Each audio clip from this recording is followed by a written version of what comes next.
English proficiency is a term used in the United States that refers to a person who is not fluent in the English language, often because it's not their native language. Imagine walking into an emergency room in need of medical attention. You are hurt or sick, likely scared, and in desperate need of care and compassion. Now, imagine that you've walked into that situation utterly unable to communicate.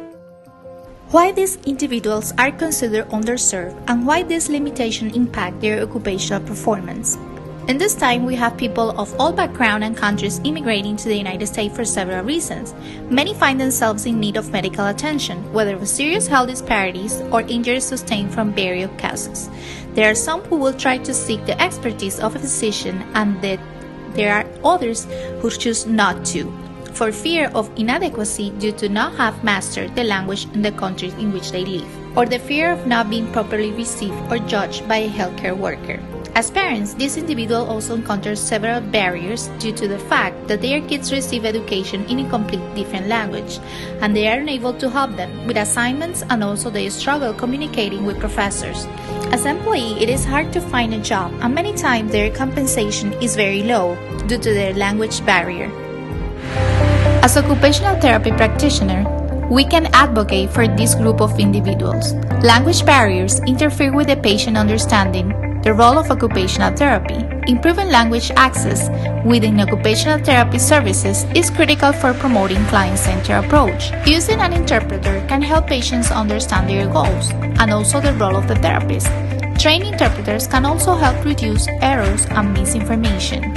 When interpreters on site are not available, sometimes healthcare providers must rely on technology. This is where it would be prudent for therapists and facilities to consider utilizing mobile video units, such as Stratus interpreting services, which allow for therapists to take the remotely located interpreter with them through the patient care areas, such as when working in patient room, the gym, or ADL labs. Excuse me? I don't know how to buy this ticket.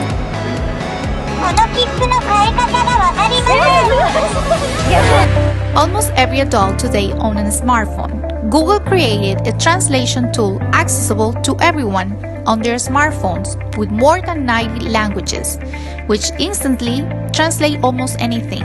It serves over 200 million people daily. Many handheld voice translator devices are available from $30 to $500. These devices are manually set to your desired languages. You speak in and it will translate out. Some of them are earbuds and headset. The top three are Pilo, Click, WT2. Simple to use. Just download one app, select your language, place in ear and speak. They function in real time. Devices such as earbuds are opening a whole new world in global communication.